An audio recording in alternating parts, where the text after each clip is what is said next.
औज़ुबिल्लाहि मिनश्शैतानिर्रजीम बिस्मिल्लाहिर्रहमानिर्रहीम।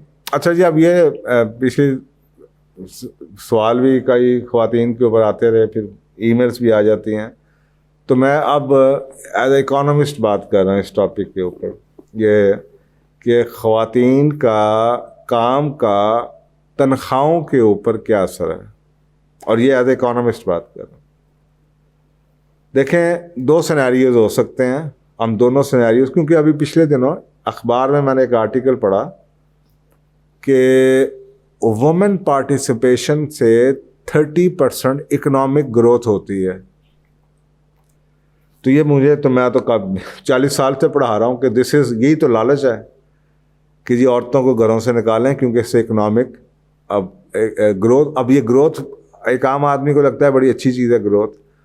हाँ, चीज़ें ज़्यादा बिकती हैं। अब चीज़ें क्यों ज़्यादा बिकती हैं? इसलिए कि जब वो काम करती हैं तो बहुत से ऐसे खर्चे उनके बढ़ जाते हैं घरों के, जो अदरवाइज़ ख़वातीन करती हैं घर के काम। बच्चों को स्कूलों में आप ड्राइवर रख लेंगे, आप बच्चों को स्कूलों में आपको ले जाना पड़ेगा, ट्यूशन पे भेजना पड़ेगा, बच्चों को स्पोर्ट्स ज्वाइन करवा लेंगे, खाना बाहर से खाना शुरू कर देंगे, कपड़े धोबी से धुलने शुरू हो जाएंगे, बाहर की बड़ी तो इकॉनमी ग्रोथ तो करेगी।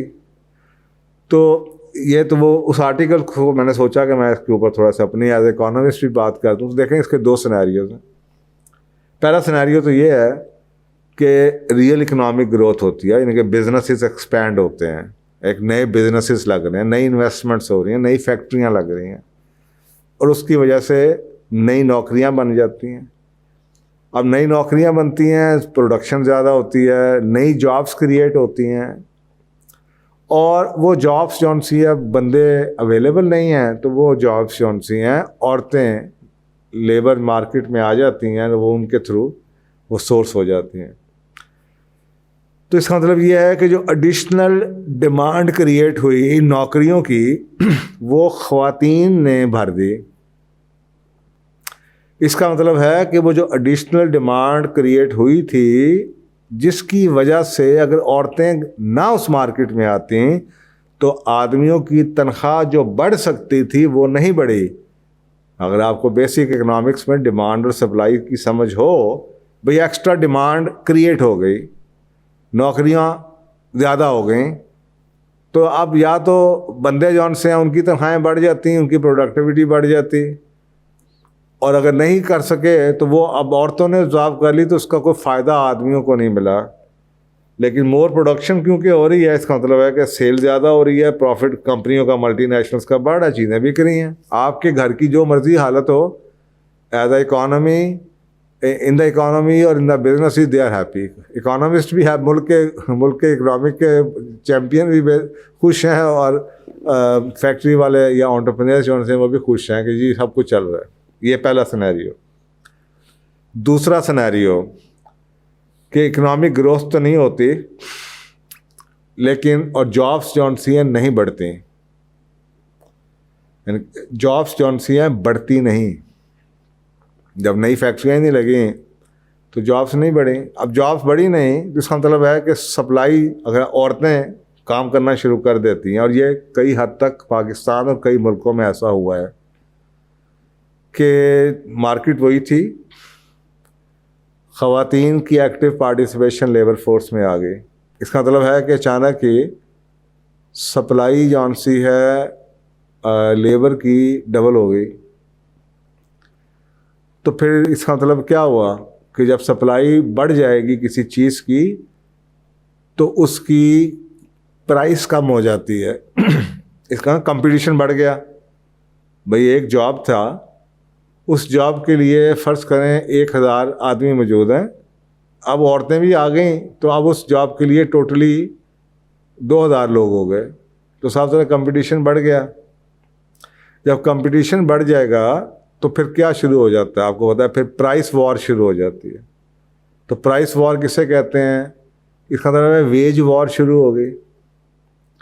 भाई अब हर एक को नौकरी चाहिए, तो मल्टीनेशनल्स को तो फ़ायदा है, क्योंकि अब डबल वो कहते हैं कि नहीं जी, मैं कई शोबे में जानता हूँ, मैं खुद HR का बंदा हूँ, बड़ा पाकिस्तान का सीनियर HR का बंदा हूँ, चार्टर्ड इंस्टीट्यूट ऑफ इंग्लैंड का जो है उसका फेलो मेंबर हूँ, 2000 से रहा, तो उस ज़माने में HR का प्रोफेशन मेल डोमिनेटेड था।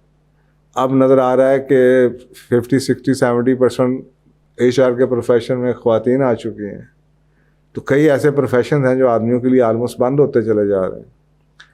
तो क्या होगा कि जब सप्लाई बढ़ेगी तो प्राइस नहीं बढ़ती, और इस केस में प्राइस जिसे है उसे आप तनख्वाह कहते हैं, तनख्वाह नहीं, रियल तनख्वाह नहीं बढ़ेगी, क्योंकि वो जो एडिशनल सप्लाई आई है उसकी वजह से जो कंपटीशन बढ़ा उसकी वजह से मल्टीनेशनल्स को फ़ायदा हुआ। वो कहते हैं नहीं जी नहीं, हमें तो लड़कियां फलानी इस जॉब के लिए इतनी तनख्वाह में मिल जाती है तो हमें आप नहीं चाहिए।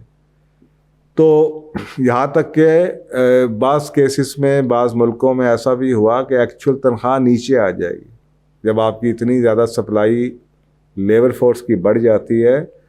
तो बाज़ केसेस में तनख्वाहें नीचे आई हैं, रियल वेजेस नीचे आई हैं। मैंने पिछले प्रोग्राम में रियल वेजेस का जिक्र भी किया था। अच्छा, इन दोनों केसेस में कंपटीशन ज़्यादा होगा और मेजॉरिटी ऑफ आदमियों के लिए टफ़र फ्यूचर होगा और लेसर ग्रोथ अपॉर्चुनिटीज़ होंगी। और करते करते आदमी सिर्फ उन जॉब्स के ऊपर रह जाएंगे महदूद होके जो ख़वातीन कर नहीं सकते। तो इसका मतलब ये है कि बहुत सेलेक्टिव लोगों को, बंदों को नौकरियां मिलेंगी और सेलेक्टिव पोजीशंस पे मिलेंगी। मेजॉरिटी जो जॉब मार्केट में जॉब्स हैं वो ख़वातीन ले जाएंगी। तो फिर इसको अब रिलेट कीजिए मेरी पिछली वीडियो से कि फिर होगा क्या, होगा यही कि फिर आदमी काम नहीं करेंगे या उनको काम मिलेगा नहीं और फिर औरतें करेंगी। तो बेसिकली हम इस एक ऐसे विशियस साइकिल में फंस चुके हैं जिससे निकलने का तरीका अब यही है कि अगर सारा कुछ नहीं होता तो अल्टीमेटली होगा क्या कि आपको ज़्यादा से ज़्यादा औरतें नज़र आती जाएंगी जॉब मार्केट में और आदमी घरों में फिर बैठना शुरू कर देंगे, उनको नौकरियां नहीं मिलेंगी। अच्छा, अब आप देखें इन्फ्लेशन, आपको भी पता है महंगाई बहुत बढ़ती चली जा रही है। अब जब महंगाई बढ़ती है तो क्या होता है कि एक आदमी, मुझे याद पड़ता है मेरे वालिद साहब कमाते थे, 4 बहन भाई थे, बीवी थी, उसके बावजूद माशाल्लाह फैमिली थी और बड़ी सब पे खर्च करते थे, अल्हम्दुलिल्लाह बड़ी बरकत थी। तो आजकल जिससे आप पूछें वो कहता है जी एक तनख्वाह के अंदर, मैंने एक शख्स से पूछा जिसकी तनख्वाह 2.5 लाख रुपया थी, तो मैं कहा यार तुमने अपनी बेगम को जॉब छुड़वा भी दी थी, तुमने फिर से जॉब शुरू करवा दी है। कहता जी वो बच्चों के खर्चे इतने बढ़ चुके हैं, बेगम साहब का भी अपना खर्चा है कि वो तो फिर 2.5 लाख में तनख्वाह में गुजारा नहीं होता, तो चलें 1.5 लाख उनकी भी आ जाएगी, 4 में गुजारा हो जाएगा। अब आप खुद सोचें, इतनी इन्फ्लेशन, ऊपर से लाइफस्टाइल, बच्चों को वो डल गए कि अगर आप इस तरह की इकॉनमी में आप चल रहे हैं जो पाकिस्तान के इस वक्त हालात हैं, तो एक बंदे की तनख्वाह से तो अब आपको लगता है कुछ नहीं होना, तो आप 2 बंदे तनख्वाह से घर चला रहे होंगे। यानी कि वो 4 लोगों का घर 2 लोग चलाएंगे, किसी ज़माने में 7-8 लोगों का घर एक बंदा चलाया करता था। तो इसका मतलब है कि तनख्वाह में कुछ तो हुआ। और ये सोची समझी एक तरीके से ये हुआ कि अब महंगाई इतनी कर दो कि एक बंदे से घर चले ही ना, अब दोनों को मजबूरी बन जाए कि उनको काम करना पड़ेगा। सो एक बंदे की तनख्वाह से घर नहीं चलेगा। अच्छा, उसके बाद फिर होगा क्या? अच्छा, अब आप समझते हैं कि ये डबल तनख्वाह आएगी तो घर के हालात बेहतर हो जाएंगे। हालात फिर भी एक्चुअली बेहतर नहीं होते। बेहतरी होने का मसला हमारी समझ में नहीं आता। बेहतर किसे कहते हैं? देखें, बेहतर इसलिए उसे कहते हैं जब आपके पास पर्सनल सेविंग्स बढ़ जाएं, आपकी इन्वेस्टमेंट्स बढ़ जाएं, आपकी वेल्थ बढ़ जाए। तो होता क्या है, जब आप 2 लोग कमा रहे होते हैं तो फिर 2 गाड़ियाँ चाहिए, फिर 2 जनाब आपको सेपरेट मोबाइल्स चाहिए, फिर आपकी अपनी अपनी सोशल लाइफ है उसके लिए पैसे चाहिए, फिर दफ्तरों में जाना है उसके लिए, कई ऐसे खर्चे वो आप शुरू करना है। तो आपकी कई हाउस होल्ड की एक्टिविटीज़ आप आउटसोर्स कर देते हैं। बच्चों की पढ़ाई, बच्चों की ट्यूशन, बच्चों को आना जाना, घर में नैनीज़, घर में खाना पकाने वाला, घर में सफाई वाला, ड्राइवर, आगे सिक्योरिटी गार्ड, और उसके बाद बाकी आपकी लाइफस्टाइल और ये वो इतना आप यानी कि आउटसोर्स करना शुरू कर देते हैं। तो वो होगा क्या कि एक्चुअल जो घर की रियल एज अ फैमिली की जो रियल इनकम है वो नहीं बढ़ती। आपको ये ज़रूर लगता है, इल्यूजन रहता है कि जी हम 4 लाख रुपया लेकर आते हैं, लेकिन आपके खर्चे भी 4 लाख ऐसे बढ़ जाते हैं। तो स्टाइल शायद बढ़ जाए, लेकिन एक्चुअल फैमिली आपकी जो सिचुएशन जो हालत होती है वो नहीं बढ़ती बेहतर होती, जिसका सबूत ये स्टडीज़ हैं जो मैं आपसे शेयर करने लगा हूँ। मसलन एक स्टडी कहती है 1997 की, female headed families are more likely to experience poverty than male headed families. ख़वातीन जिन घरों को चलाती हैं उन घरों में गुर्बत ज़्यादा है बनिस्बत उन घरों के जहाँ पे आदमी घर चलाते हैं। ये 97 की स्टडी है, उस वक़्त हालात ऐसे नहीं थे जैसे आज है।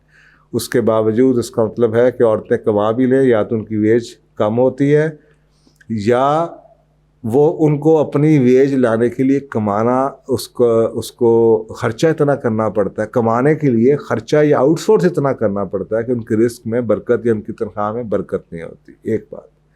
दूसरी स्टडी कहती है, in recent years the rate of poverty among families headed by a female with no husband present has been more than twice as that of the general population।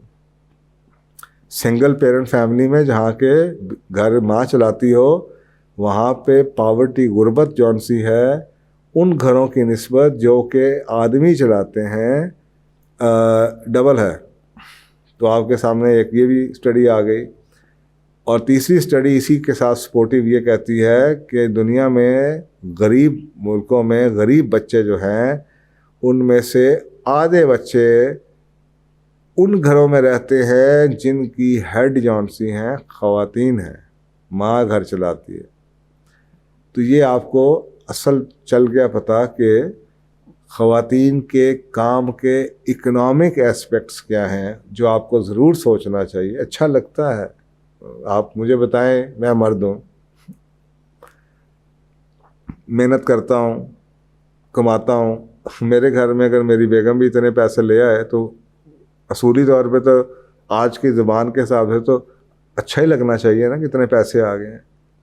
लेकिन उसके बावजूद भी अगर मैं चीख चीख के इतने सालों से ये बात कह रहा हूँ तो उसकी कोई वजह तो होगी। और अभी आपको मैंने पिछले प्रोग्राम में एक कुरान की आयत सुनाई है सूरह बकरा की कि ज़रूरी नहीं कि जो चीज़ तुम्हें अच्छी लगे वो तुम्हारे लिए अच्छी भी हो, और जो तुम्हें चीज़ नागवार लगे वो तुम्हारे लिए बुरी भी हो।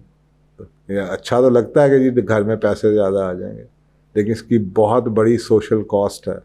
वो बच्चे माँ बाप दोनों वर्किंग होंगे, उनकी बच्चों की तरबियत और उनकी सारी ज़िंदगी वो इस इकनॉमिक वो उनके ख़र्चे इतने बढ़ जाएंगे कि वो सारी ज़िंदगी कल को खुद फंस जाएंगे। वही माँ बाप वर्किंग के, वही बच्चों ने वर्किंग करना है, क्वालिटी ऑफ लाइफ कुछ नहीं होगी, बस वो 9 to 5 वर्किंग में रहेंगे। So there was the time, एक वक्त था जबकि वन इनकम फैमिली होती थी, एक घराने में एक इनकम आती थी, पूरी दुनिया में ऐसा ही निज़ाम था। तो उसके बाद हमने क्या किया, ख़वातीन को हमने कहा जी आ जाएं जी, आज के बाद ख़वातीन वेलकम हैं अदारों के अंदर। तो क्या हुआ हमने, और ये मैं इकनॉमिक्स की लेबर की किताब की लाइन आपको सुना रहा हूँ उर्दू में ट्रांसलेट करके। फिर हमने क्या किया कि हमने लेबर फोर्स को डबल कर दिया, हमने औरतों के लिए नौकरियां खोल दी। तो नौकरियां उस हिसाब से नहीं बढ़ी जिस हिसाब से लेबर फोर्स बढ़ गई, तो कंपटीशन बढ़ गया, जिसकी वजह से बेनिफिट जितना भी मिला मल्टीनेशनल्स को मिला, और जो रियल सैलरीज थी वो एक्चुअली ऊपर नहीं गई। यानी कि तनख्वाहें आपको लगता है ऊपर चली गई, लेकिन रियल वेज ऊपर नहीं गई क्योंकि सप्लाई बढ़ गई। अगर आप इकोनॉमिक्स के बेसिक ABC भी जानते हैं तो डिमांड सप्लाई को आप इसको देखिए। तो ये जनाब एक और पॉइंट है, मैं आपको बता दूं कि इसके पीछे मुझे आप जितना सवाल पूछते जाएंगे मैं इसको आपको 200 तरह से डिफरेंट तरीके से यही बात कहता रहा हूँ। तो ये अब मैंने आपको इकोनॉमिकली, पहले सोशली, रिलीजियसली, सारी तरीके से आपको बताने की एक ही टॉपिक कोशिश किया है। तो इसमें कोई मेरे से कोई पर्सनल ग्रज रखने की ज़रूरत नहीं है, मुझे पागल कहने की ज़रूरत नहीं है।